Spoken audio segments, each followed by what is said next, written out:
Hello and welcome to episode 2 with Mr. Jeff Stone. I'm your co-host, Andrew Gay, along with Mr. Tom Fox.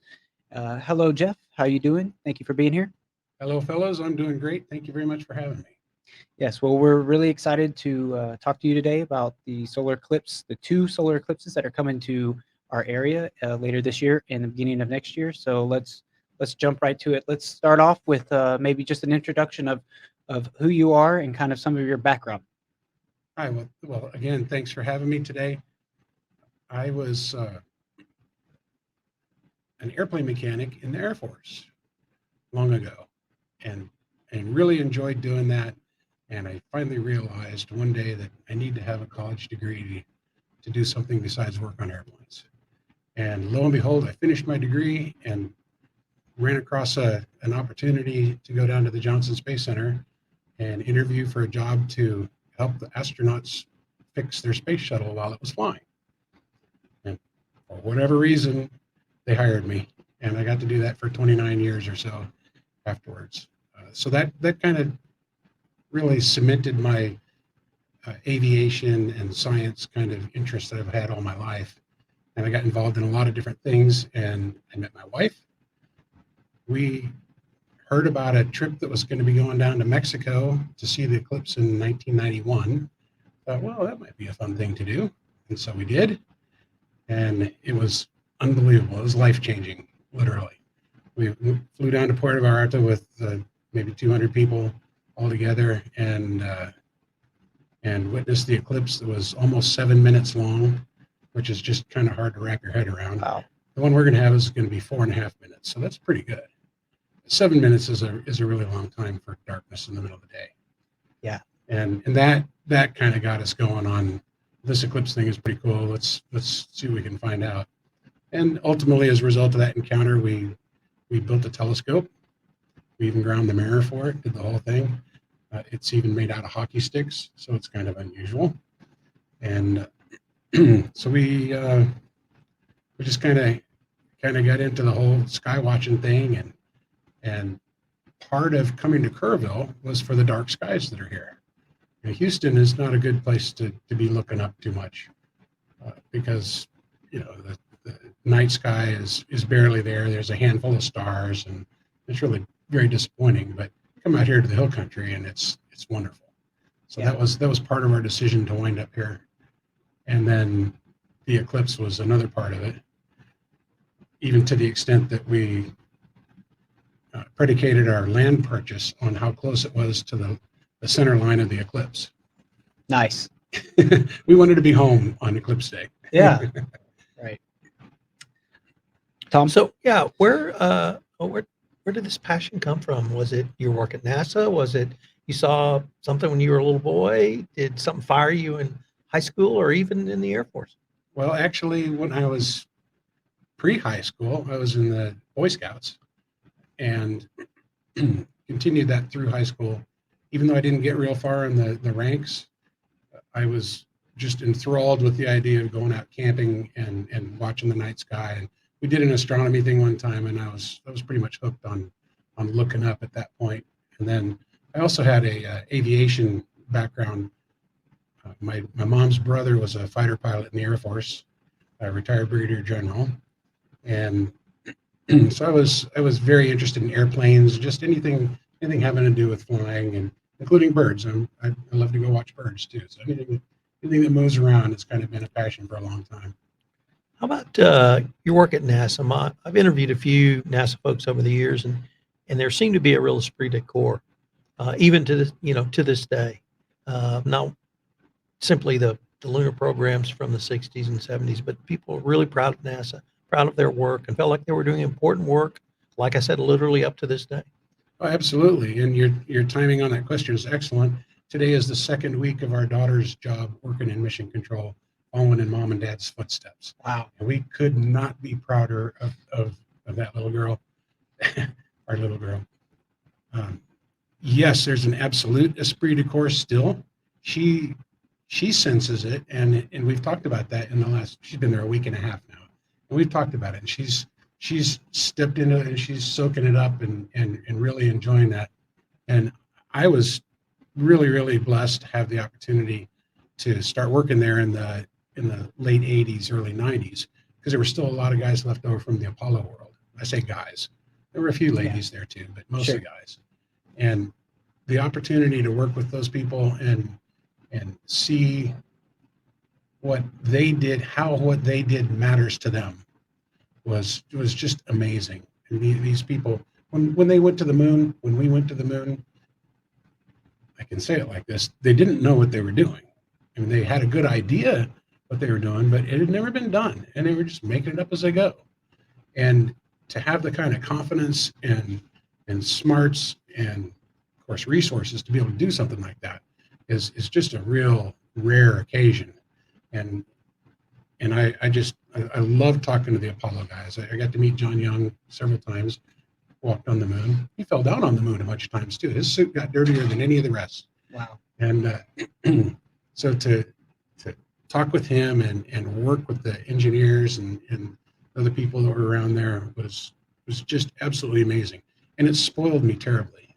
I was not prepared for a little stint that I did when I left the rink. I left NASA to work at an ice rink. We needed a manager. I thought, well, looks like fun. I'll give it a shot. And it was fun for a little while, but it was not me. And I wound up going back to NASA. But part of it was working, at least in the part of NASA that I was in, which is mission operations. Everybody wanted to be there and wanted to do their jobs. And an environment like that is just almost impossible. Yeah. Right. So everybody was can do. Everybody was, we're going to get this done. You can't do that. Well, you watch, we'll get it done.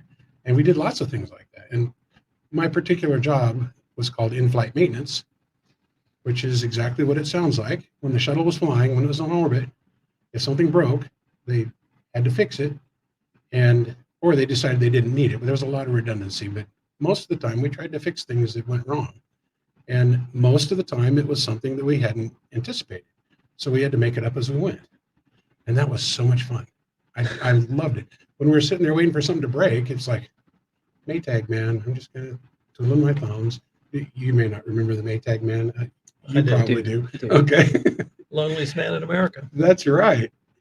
And we were kind of lonely sitting in our console in the back room of the Mission Control Center until essentially, Houston, we have a problem.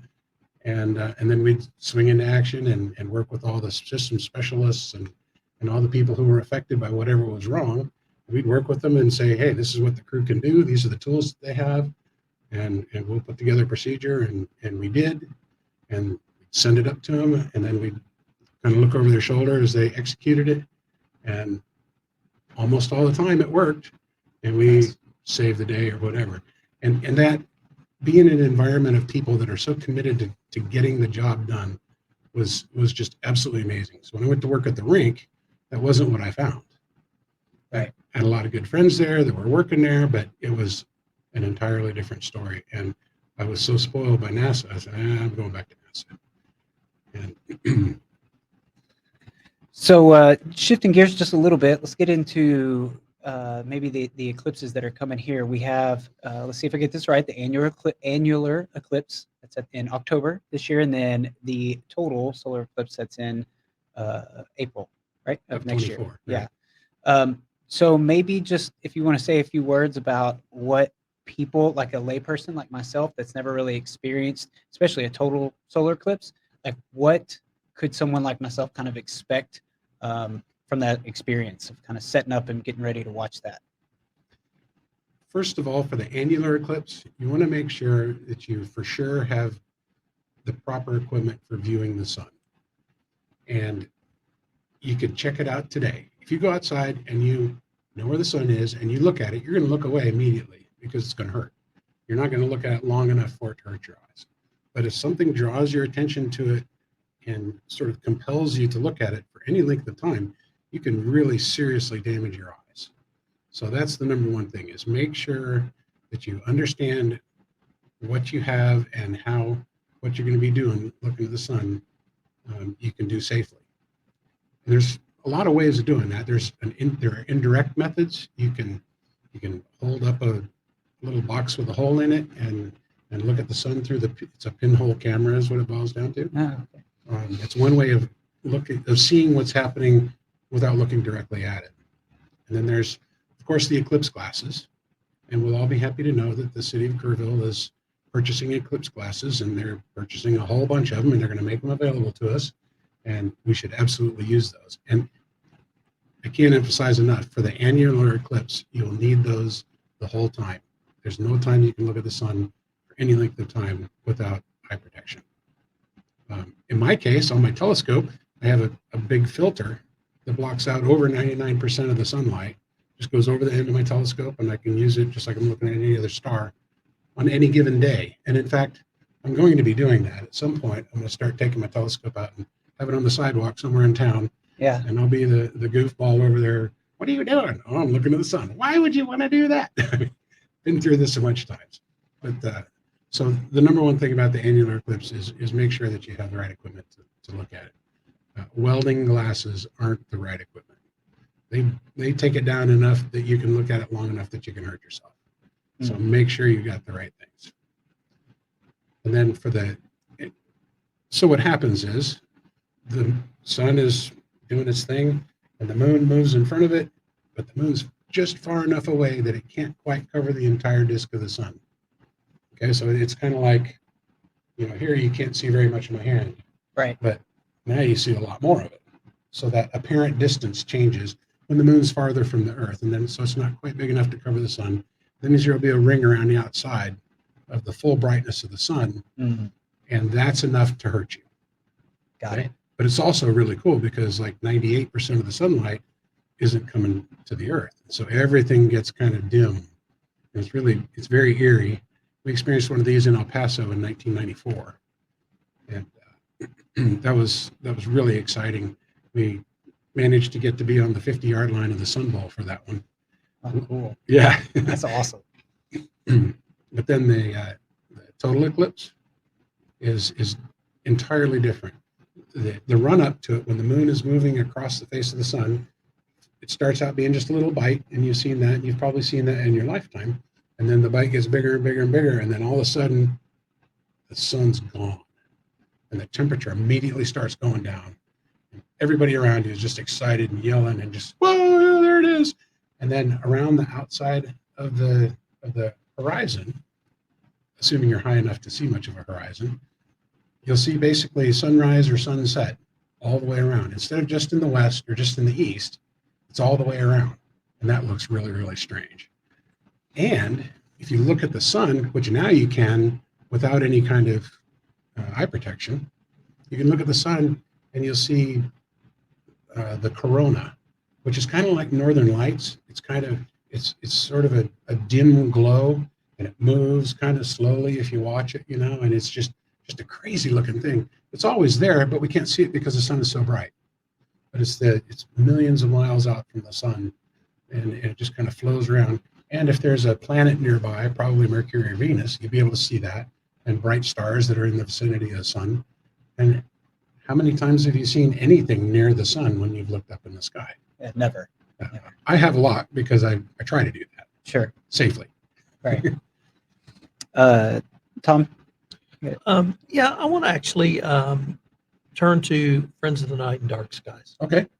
The Friends of the Night and the Dark Skies are a program, I'm going to say, to really help people understand what light pollution is, how it impacts the environment, how it impacts our ability to enjoy this glorious night sky we have in the hill country. And I wanted to use that as a long-winded way to introduce the topic and ask you to tell us about what are the Friends of the Night and the Dark Skies program. Well, we are technically called the Kerr County Friends of the Night Sky. Just rolls right off the tongue, right? And our fancy little acronym is KC Photons. Okay, that rolls off just as easily. But what we are is a group of all volunteers that are very concerned about trying to preserve what you mentioned, the dark skies that we do have here. And if you look at some of the photos from space of the United States, it's pretty interesting that I-35 kind of is a vertical line through the middle of the country. And east of I-35, there's glow almost over the entire country. And that's even in pictures from 2018. So now, it's not getting any better. It's getting worse. But west of I-35, there's a lot of dark areas. And Kerrville is right on what we're calling the edge of night. And that was the name of an old soap opera, wasn't it? That just hit me. The Edge of Night. The Edge of Night, yeah. They had the Maytag repairman as an ad. Probably so. That's great. Anyway, so we still have pretty good dark skies here. Now, if you're in downtown Kerrville and you look up, you'll see a lot of stars, certainly a lot more stars than you would in Houston. But at my house, which is right off of Goat Creek Road, not quite to the interstate, I go out into my driveway and I see the Milky Way. Virtually every night. I mean, if it's not cloudy, I see the Milky Way. Especially during the summer. I've noticed that here. Yes. But depending on what time of year, it's more prominent than others. But it's still the Milky Way. And the Andromeda Galaxy, you've heard of that? Sure. Closest one, right? It's the closest galaxy. Well, I used to know the catalog reference. I don't remember it. it was M31. 31. That's Yeah. right. There you go. And it's got a satellite galaxy 32, which is not too far from it. Anyway, I can see the Andromeda Galaxy naked eye from my driveway. And that just warms my heart. I love being able to do that. I've got really good eyes, so that helps. But it is dark enough to be able to see it. Yeah. And that's really exciting. So back to the Kirk County Friends of the Night Sky, we've been an organization for, I think, almost 3 years. I think it started getting organized right before the pandemic started, and then I joined partway through. But I've been with them for well over a year now, and our entire goal is to try to educate people and make people aware of what they can do to preserve what we have, and maybe even make it better. There's ways to do both, and they're not necessarily difficult. They're not necessarily expensive. In fact, that's changed a whole lot. Back in the day, when some of those pictures of the night sky were taken, or of the Earth at night were taken, it was more expensive to try to find fixtures and methods of shielding or hiding your lights so they're not so upward pointing. But nowadays, that's just as normal as any other kind of fixture or installation that you can do, and there's no reason not to do that. And that's part of why the city of Kerrville has wisely recently passed the first reading of an ordinance to try to preserve the night sky within the city limits. And I'm real excited about that. And there's no question that's the right thing to do. The implementation, of course, is where all the details are going to be. So that really led to my next question was, which is, what's been the reception by the city of Kerrville? Can you expand it to Greater Kirk County as well? We, as far as I know, we have not we've not made a real effort to talk to the county commissioners court about it formally. We have spoken with various members of them, and everybody. I mean, how can you say you're not for dark skies, right? I mean, it just doesn't make any sense if you think about it.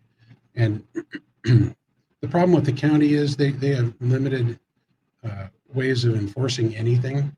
So even though they can make proclamations and say, yes, we want to preserve dark sky, which they have done, as far as passing any kind of laws or ordinances, that's not something that's going to happen. But we are trying real hard to educate people. I went and spoke to a homeowners association last weekend to try to explain why we want to keep the skies dark, and that there are ways of doing that very easily, and it can even save you money. So that was the first part of your question. You got it. I got it. Okay, good. Did you have any other questions you want to build on off of that before I kind of shift gears? No. Okay. I wanted to ask, maybe out of your perspective and what you've seen out of your experience with seeing some eclipses in person over the years, what was the response from the local communities? I mean, I've heard, I guess, analogies about towns being overrun with, a locust type of swarm of people. So I just wanted to see if you could talk a little bit about that and maybe what you've seen out of your personal experience over the years. Well, I've seen 2 total eclipses. The first one was the one in Mexico that I mentioned. And what was kind of interesting about that was we were the invaders. I was a locust. Sure. Our group got on a bus at our hotel in Puerto Vallarta, and we drove for 4 hours through the countryside to this place that this guy who organized it all, his name is Paul Maley, and he's an amazing person. He's done 75 eclipse tripses. Wow. Or thereabouts, yeah. And lots of other kind of adventure vacation things. So he had figured out where the center line was going to be and where the maximum eclipse was going to be and where he thought the best weather was going to be. And it was a hilltop in probably maybe an hour inland of the Pacific Ocean on the western edge of Mexico. And the hilltop had an abandoned airstrip on it. And there was a little village of people that lived along the edge of the airstrip. And we drove our big old Mexican tour bus up there, which caught on fire, and we put out with our water bottles while we were driving. It's kind of reminiscent of in-flight maintenance, right? I was saying in-flight maintenance, making it up as you go. Exactly. And so we got there, and everybody piles out of the bus. These are people, almost all from the Johnson Space Center. So they're techies, they're nerds. In 1991, and we didn't have cell phones. Right. I had a camcorder, which was pretty amazing, because I had access to one for my job and that the astronauts used to train with. And I brought that along so that I could video some of the things that were going on. That was kind of out there in 1991. And so all these people are standing around, or they're getting their telescopes that they brought, to observe and record the thing with, and all this, and we're waiting and we're watching, and these high clouds are coming in. Like, oh man, it's cloudy. What are we going to do? It's not like we're going to get in our car and drive somewhere else. I mean, we're hoping the bus is going to get us back to the hotel, right? And we actually were on 2 buses. One group of people decided we can't take the risk. We're going to get on the bus and go down to the beach and try to watch the eclipse from there. So they saddled up and headed out. And we stayed at the airport. And it was very interesting because as the clouds were, they're real high, thin clouds, and they're moving really, really slowly. And we had a satellite phone to call back to the weather guys at the Johnson Space Center and get the latest, what's coming down from the satellite views right now for central Mexico. And that was actually just amazing to me. We had the technology to get on a phone, and the thing was this big, yeah. The antenna sticking out. It was like a World War II walkie-talkie, right? And so they're talking to them, and I'm thinking, if I could just look and memorize what the sky looks like and close my eyes for a few seconds and then open them again, I could see which way they were going. And I realized I got a video camera right here. I can do 30 seconds of video and then fast forward it and see what's going on. So I did. And sure enough, it looked like they were going to be getting thinner. And as it turns out, they did. And I think it was partially a result of the temperature change of the eclipse happening, because the solar energy changes. Once there's a shadow in front of it, there's a lot less energy, right? So we had these high clouds, and we're looking to the southwest, and all of a sudden you could see the black edge of the shadow. The shadow is like 150 miles across, and the one here is going to be 120 miles across. So We're 60 miles from San Antonio, so the very edge of San Antonio is going to have total eclipse. We're going to be in the middle of it, and then Junction is going to be just inside the western edge, right? So, but we're dead center. In fact, my house is 0.97 miles off of the center line, in case you're wondering. And so back to Mexico, we see the edge of the shadow ripping towards us, and I had no idea how fast it was going. I've since learned it was moving about 1,500 miles an hour.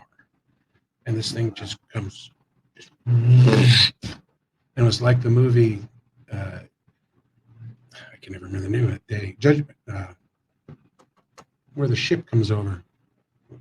I don't know, but anyway, I get Star it. Wars. Let's talk. The Anyway. cruiser Yeah, at the opening of Star Wars. giant Yeah. darkness just everywhere. Yeah, Tom would know that. And around I do. and around the edge, like I said earlier, it was like sunset all the way around. And the kids that were living in the little village over there started, screaming and yelling and just, being excited. Roosters started crowing. The mosquitoes came out like crazy. Mm. And you Wow. could feel the temperature go down immediately. And all the geeky astronomers are over there with their telescopes, and they're looking into their telescopes and watching this thing and taking pictures. I'm looking around just absolutely amazed. I have a video, by the way, on my YouTube channel that they've compiled of all this stuff, which is Okay. really, really fun to watch. What is your YouTube channel? Well, Do it's you know the name? yes. My son likes to make up words, and he declared himself to be Mr. Jurgen Doggen. So that made me Jurgen Daddy. So it's JurgenDaddy. Jurgen Daddy. Got it. And if you find that, there's a bunch of other videos there, but do Jurgen Daddy Eclipse and you can find it. It's almost 30 minutes. And it's a music video that one of the local guys, again, a bunch of techie guys, Wow. right? We had a meeting after we got back, and he requested any copies of photos or videos or anything anybody had, and took them to his place. And a month later, he was done with this thing, and he'd made a 30-minute music video of the Puerto Vallarta eclipse experience. And it's really cool. It's really bad because there's a lot of, I Yeah. recorded off of VHS onto digital, so Sure. there's a lot of video noise and everything on it. So that was kind of the Mexico experience. There's a lot more detail to it. I remember I exclaimed in utter amazement as the shadow hit us. I looked at my watch and said, they were exactly right on what time it was going to happen. Oh, wow. To the second for where we were standing in Mexico. Somebody predicted that. And I'm still blown away by that. I mean, these things are moving through space and spinning, Wow. and somebody knows how to figure that out. But they're going to be right on, August 8th, 2024, and also October 14th, 2023. Yeah. It's going to happen right here. Yeah. So I think we're expecting a lot of influx of people for that. Oh, there's that. Yes.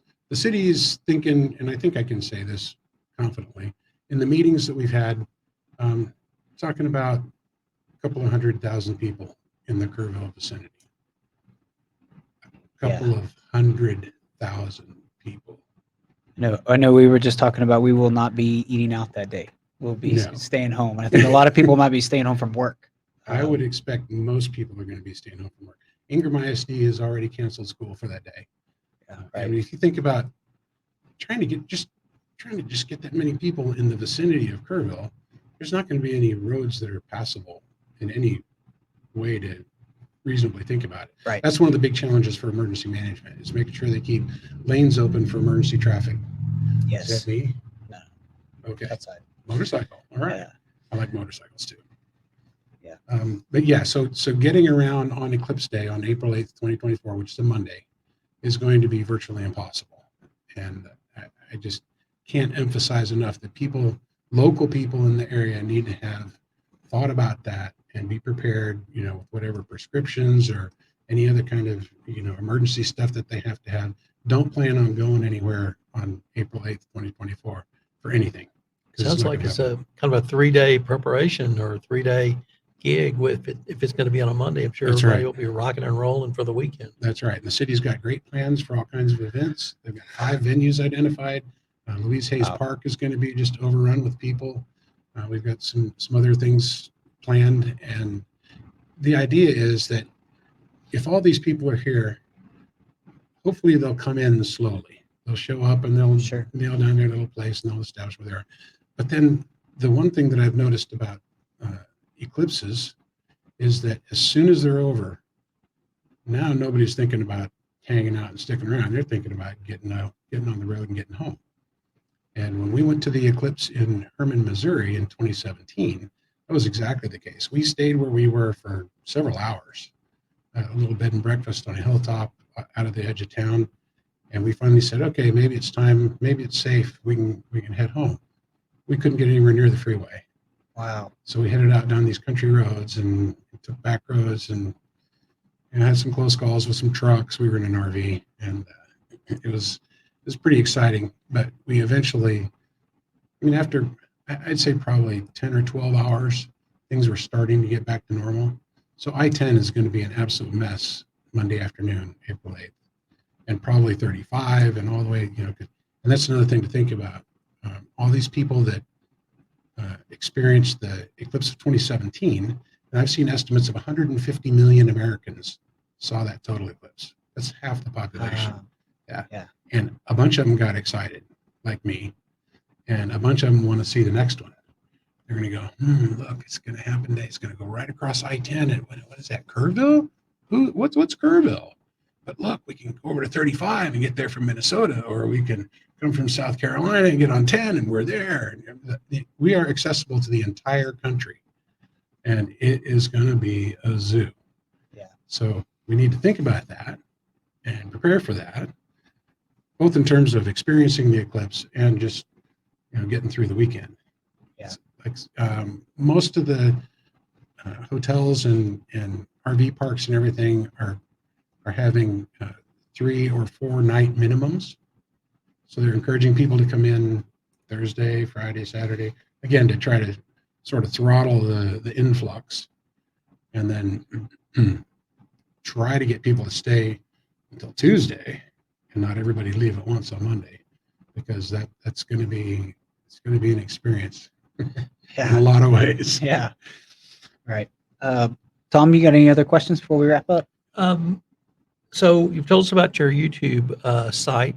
If any of our listeners wanted any more information on either the Friends of Night or the Kerrville website, which would tell us a little bit more about preparing for the eclipse, what would be the best places for them to go?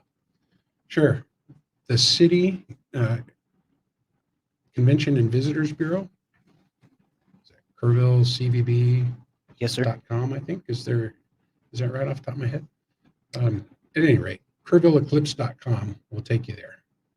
And I believe also KerrvilleEclipse.org, but Kerrville Eclipse for sure, KerrvilleEclipse.com will take you to the official website.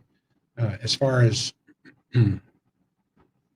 activities and planning, the Facebook page is where we're going to primarily be doing social media stuff. And that's just Kerrville Eclipse on Facebook.